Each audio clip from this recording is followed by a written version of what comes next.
Welcome to the Suicide Prevention and Awareness Podcast, part of CBP's Shine a Light Suicide Prevention Program.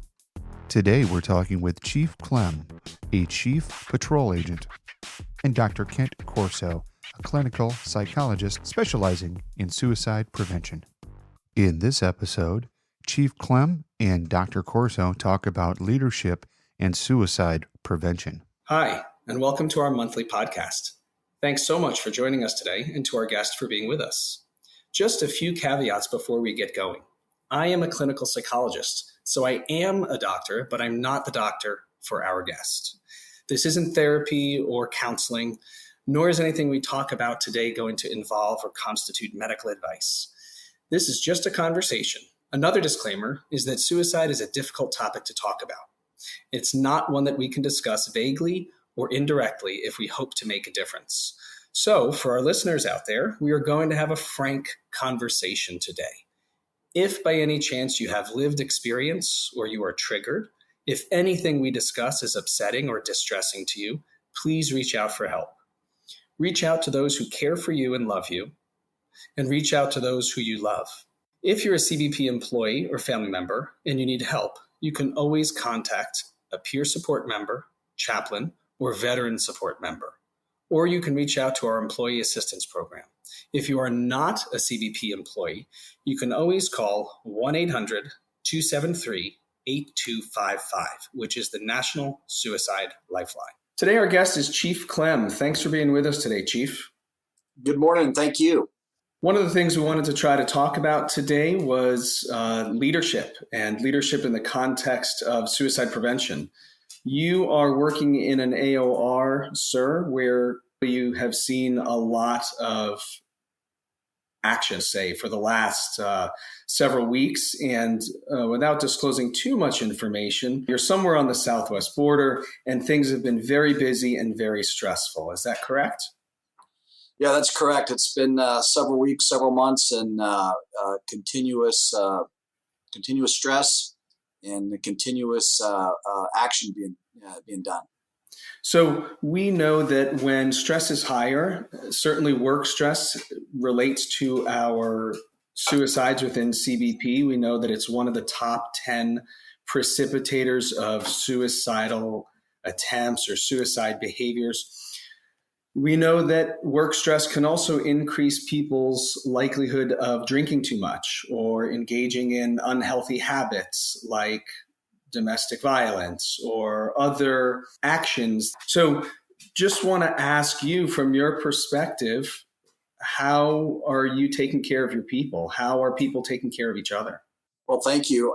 And you know, just to kind of preface everything we've talked about so far in the intro is we are in a stressful environment when you're in law enforcement. There is nothing easy about a law enforcement profession.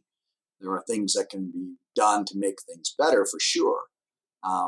But you know, everything you mentioned in the intro in regards to the stress that the work life is putting on at work with the limited resources, the adjustment of resources takes its toll on the workforce and the individuals that comprise the workforce.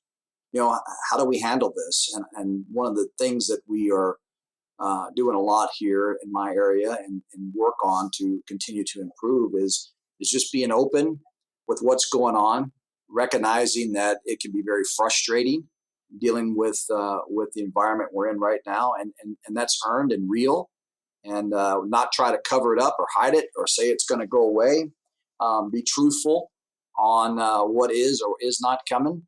If we're going to get some support, we're going to get some support. If I don't know when it's coming, I tell them I don't know when it's coming. And I think that what I've seen is over the last several months is a response to say, hey, we get it. And we're in it together. So let's work on this problem set together. And let's come up with innovative ways to handle that. So, Chief, what I hear you saying is sort of two things. One is that you are very transparent with your people and level with them about the situation that's going on. And then the second thing I hear you saying is that you ensure that you are helping manage their expectations so that they can gather together in a cohesive way, which is sort of the outcome of that kind of leadership. But what it also enables them to do is look at their personal resources to make sure they remain resilient because they have a better, clearer sense of what's coming down the pike. That's exactly right. I think the key to that, what you said, is the managing the expectations. With the amount of work that we're facing in my area and the issues we're dealing with, I think it's important, and in fact, I know it's important to tell them in the workforce, hey, we're not going to get out of it this way. We're going to have to do some things. We may have to reduce some operations that we had intended on doing. Or I know it was my plan to do this at the beginning of the year, but we're going to have to adjust.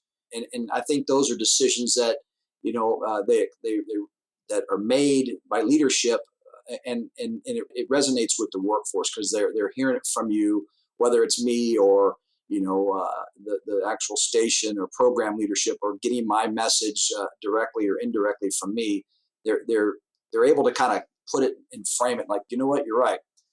We're not going to get all these people coming down here to support us. We're going to have to do this together. And I'm seeing the work, and I'm seeing the output. And I mean, it's exciting when you can see it come together. And one last thing on that response is I try to personalize it, that, hey, this is also, we're talking about work here, but these stressors and these issues they will impact you personally. So manage those expectations as well. Hey, go home when it's time to go home. Make sure you're eating healthy when you get home. Make sure you're getting the appropriate amount of sleep. Make sure you have an outlet, a safe and healthy and positive outlet, and take advantage of programs we have, whether it's physical fitness programs or employee assisted programs or peer support chaplain, but other things that are out there, and hopefully that is resonating as well, because I'm seeing a good positive change in my area. Sure. What it sounds like you're saying is you don't expect them to be superhuman, and you let them know that.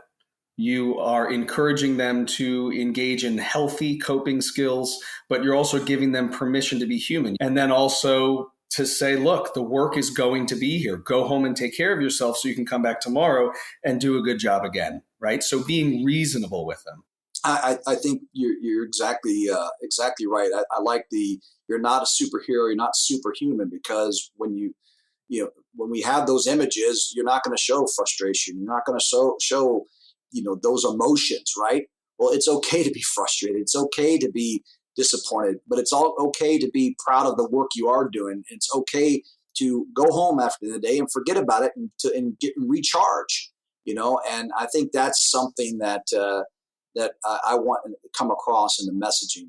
While you're here, roll up your sleeves, let's get it done, and do the best you can. But recognize we're all in this together, and when you come back the next day, we'll be at it again. In between then, enjoy life, enjoy your family, enjoy your friends, and recharge and get that energy back for the next day. I like what you're saying there, which is that, number one, it's okay to have feelings. If we didn't have feelings, we'd be robotic, and that's a little weird, right? Emotions are part of what make humans different than other animals.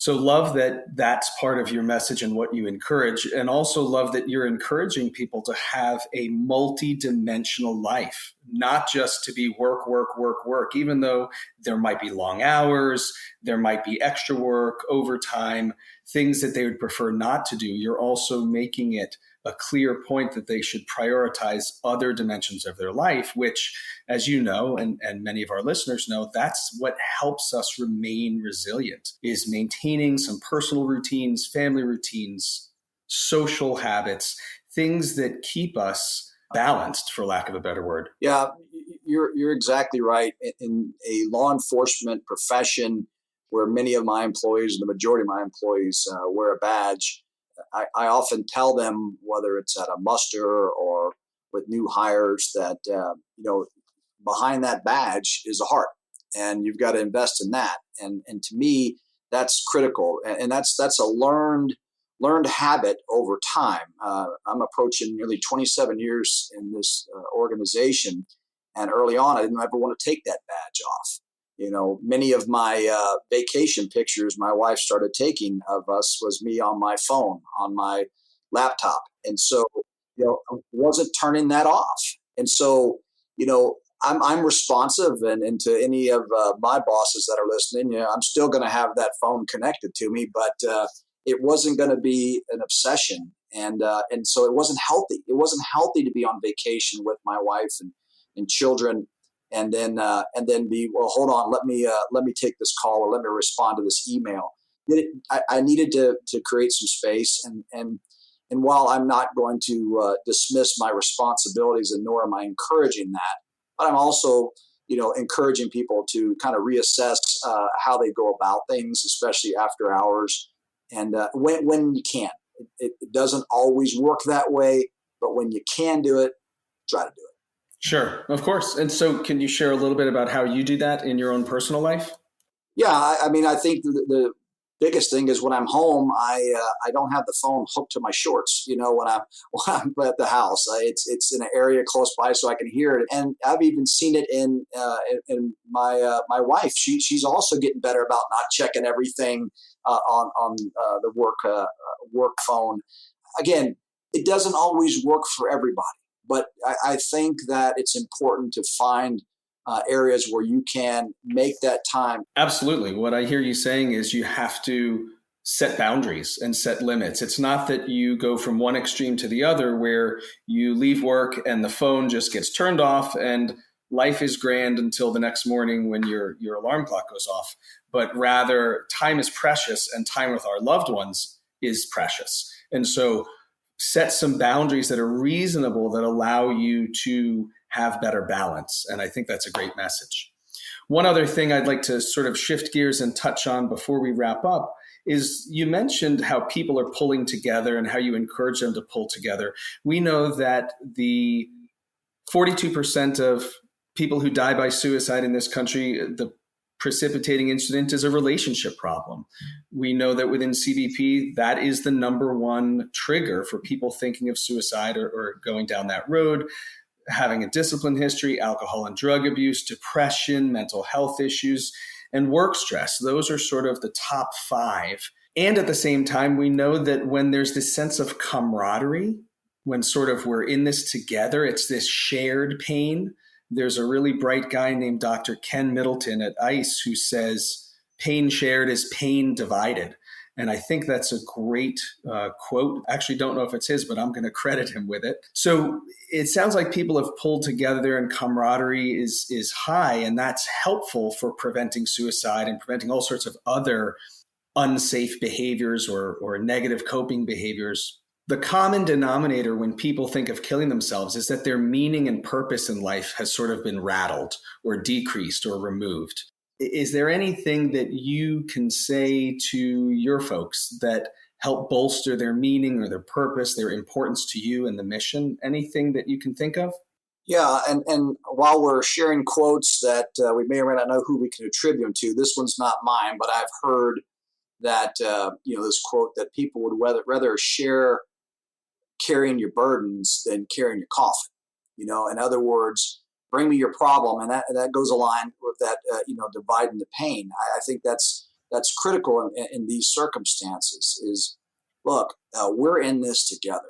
This workforce, we are all facing challenges in life and in the office and around the world, and we're constantly bombarded with data, whether it's real or not. It's data that we're trying to absorb and figure it out. So we're all in this together. What are our jobs? Critical jobs as a leader, but in the day, everybody has a role to make sure that we are looking out for each other, that we can be that, give that pat on the back when necessary, that we can be that shoulder to lean on when necessary, and get this together, because we're only as good as we are collectively attacking this mission. Seeing that more and more, and I think the more we have the conversation, the more there's a comfort level. People aren't intimidated by talking about uncomfortable conversations, and we'll see positive results. And again, every time we can talk about it, we need to talk about it. That's fantastic. So I'm hearing you say there's strength in numbers,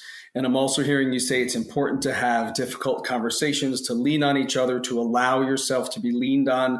And it sounds like even recently in your AOR, you've got a good example of where someone voiced some concerns, some potential suicidal thoughts, and everyone pulled together. Yes.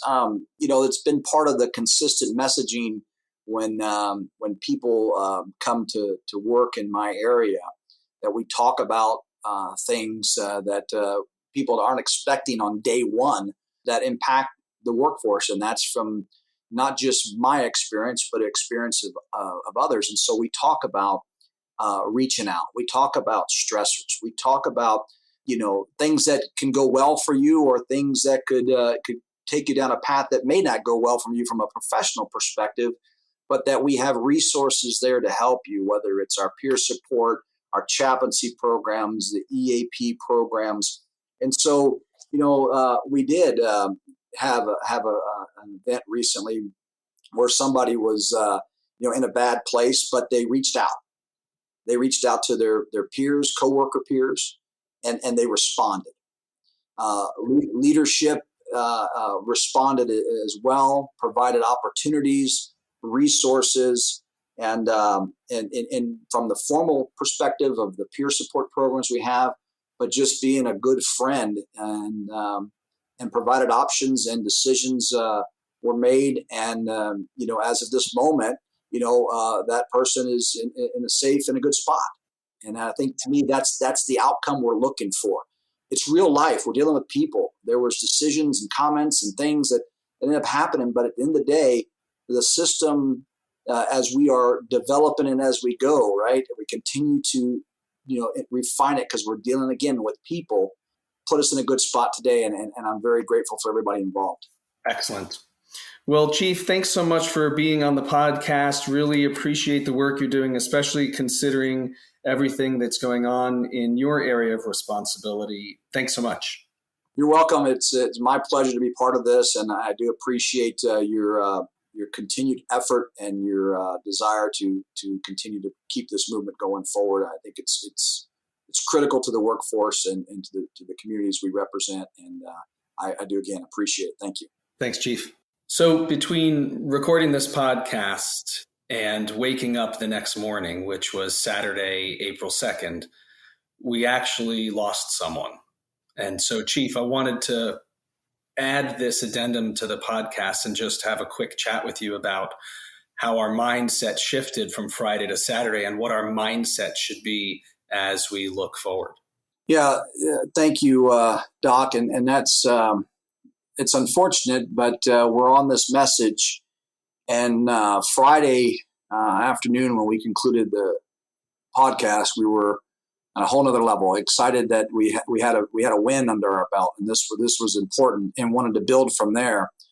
Only to go to bed Friday night and to be woken up Saturday morning with a phone call that somebody in my office had made the gut-wrenching decision to take their own life. And this just kind of goes back to what we talked about throughout the podcast, is that the complexities of people. And so this is somebody that was near and dear to a lot of us, was a bright light to many of us, and was very important, and is exactly the story of we never saw this coming. That while there was some small demeanor changes that others close to him in the office noticed and asked how things were going, and oh, I'm fine, just busy. The rest of us saw the same guy all the time, working hard and taking care of business, loved his family. Yeah, when that phone rang Saturday morning and I was told, I was in disbelief. I was, there's no way this was this person. After all the things that we were doing, that this person was integral in some of our strategies and communication on these needs, to have somebody that close to all of us go down that path, and for whatever reason, none of us were able to stop him. It was just goes to the leadership challenge we have when we're dealing with people. Right. So within a month's time, two people who worked for you, one raised a flag and everyone rallied around him, and the other didn't raise a flag. And when folks reached out to this person and said, "Hey, I noticed something's different. Are you okay?" the person who's deceased now kind of said, yeah, I'm good to go. I'm fine. So two lessons from my perspective. One is what you said. Humans are incredibly complex. And just because we've got to win one day doesn't mean we've won the battle, doesn't mean we have this in the long run. We have to be persistent and we have to be consistent. And the second piece is that if someone says, I'm fine, we've got to be a little more assertive. It's not that it's our job to keep everyone alive, but you have to trust your gut. If someone doesn't look like themselves, don't let them get away with fine. And I in no means am I putting responsibility for this person's death on any other employee.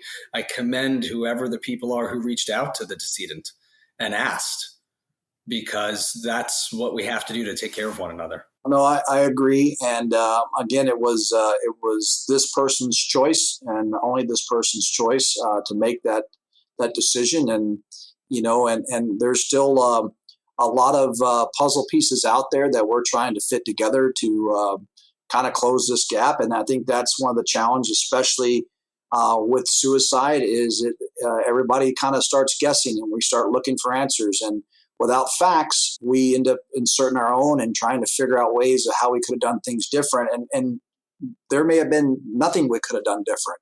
But one thing I can tell you that I'm going to do, and I encourage every leader on this that hears this, or anybody that hears this, is that we can't stop. We cannot, as you said, we can't take fine for a good answer if you see something that's different.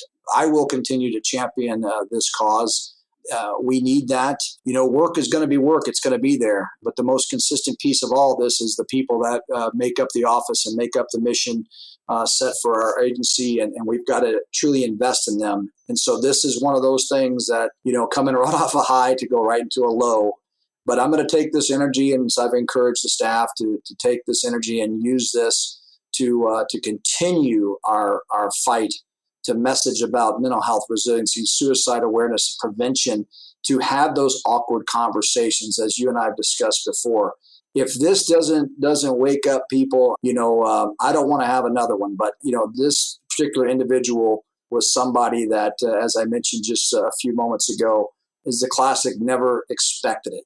And so there you go, folks.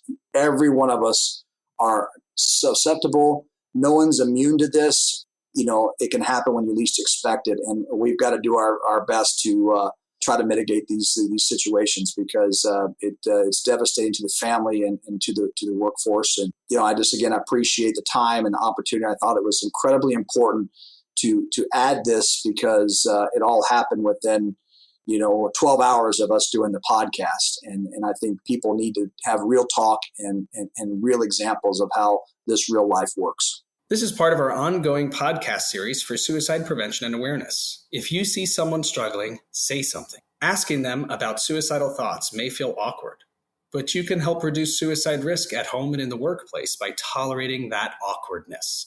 Simply ask, how can I help? And then just listen to the person. Make sure you ask them if they're thinking of ending their life. It really does make a difference. Thank you again to our guests. I really appreciate you. And thanks to our listeners for tuning in. We'll speak to you again on our next episode.